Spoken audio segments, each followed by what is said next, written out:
Bienvenue dans cette capsule. Plusieurs éléments entrent dans l'équation financière de ton projet entrepreneurial et doivent être en équilibre pour que l'évolution de ton entreprise se fasse dans la bonne direction. Nous te les présenterons en 4 capsules. L'objectif est une 5e capsule dans laquelle nous te montrerons pourquoi, quand et comment faire une évaluation préliminaire de la viabilité financière de ton projet d'activité indépendante. Dans cette première, nous aborderons les coûts en régime de production de tes produits et de tes services. Dans la deuxième, nous verrons quelques-unes des modalités de transaction commerciale avec tes clientèles. Dans la troisième, nous nous pencherons sur la question de la fixation du prix. Et dans la quatrième, nous décortiquerons les principales dépenses à prendre en compte avant ton lancement. Nous regarderons aussi les différences entre la production de produits matériels et de services. Commençons par la production de services. Les coûts de production d'un service peuvent être classés en 5 grandes catégories. 1. Les coûts liés proportionnellement à la production du service. 2. Les coûts liés à la logistique et au temps improductif.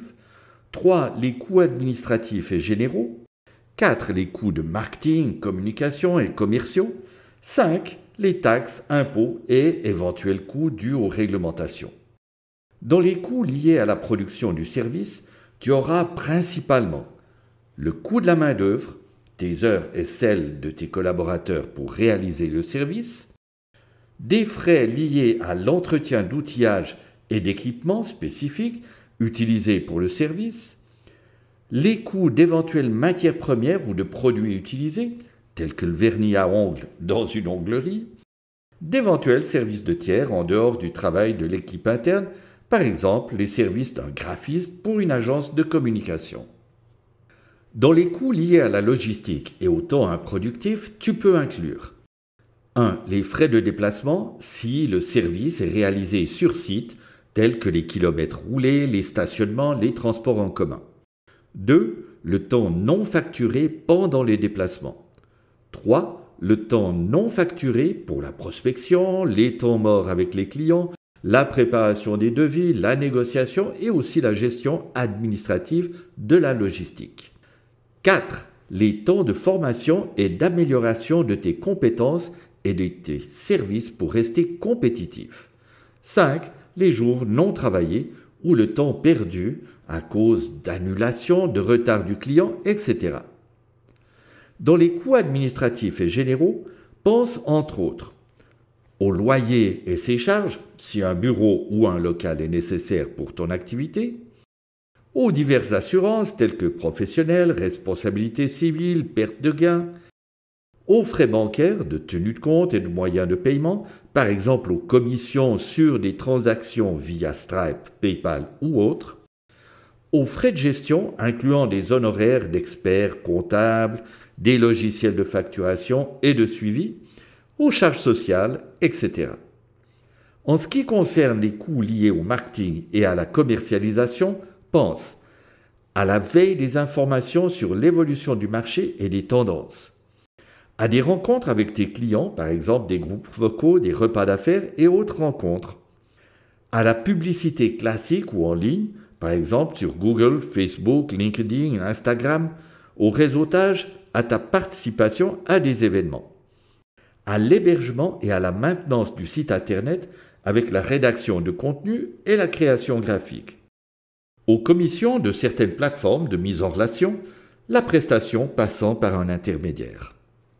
Il ne te faut pas oublier les diverses taxes, coûts réglementaires et impôts. La TVA et autres taxes à vérifier en fonction du pays et du secteur d'activité. Les frais de douane et d'importation si certaines matières premières, produits ou outillages sont importés. Des dépenses liées aux normes obligatoires telles que des certifications, des contrôles sanitaires, des formations continues obligatoires, par exemple pour pouvoir être payé par les assurances complémentaires. Sans oublier les impôts sur ton bénéfice. Passons maintenant à la production de produits. La première grande différence entre les coûts liés à des services et ceux liés aux produits se situe dans les coûts de production. Le coût des matières premières, c'est-à-dire les matériaux nécessaires à la fabrication du produit. Les coûts de main-d'œuvre directs, que ce soit les salaires et les charges sociales des employés ou alors des sous-traitants impliqués dans la production. Les coûts d'amortissement des équipements, machines et outils utilisés pour fabriquer le produit. Les coûts de l'électricité, l'eau, le gaz et autres ressources utilisées dans la production. Et finalement, les coûts liés au packaging et aux emballages, de leur conception et leur production, le plus souvent en sous-traitance. La deuxième différence sensible se situe au niveau de la logistique et du stockage. 1. Les coûts liés à l'acheminement des matières premières et à la distribution des produits finis. 2. Les coûts de prise en charge des retours clients et du service après-vente.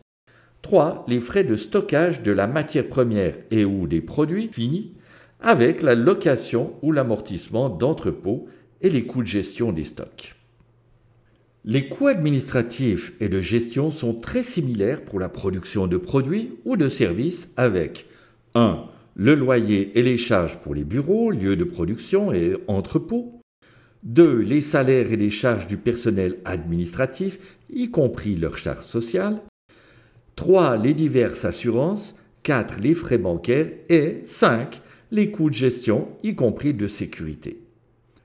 Quant aux coûts de marketing et commerciaux, il n'y a pratiquement aucune différence, si ce n'est le ratio du panier moyen par client et le coût moyen d'acquisition de la clientèle. En ce qui concerne les taxes et réglementations, la différence peut se situer dans l'ajout de frais de douane et d'importation si des matières premières ou des produits sont importés.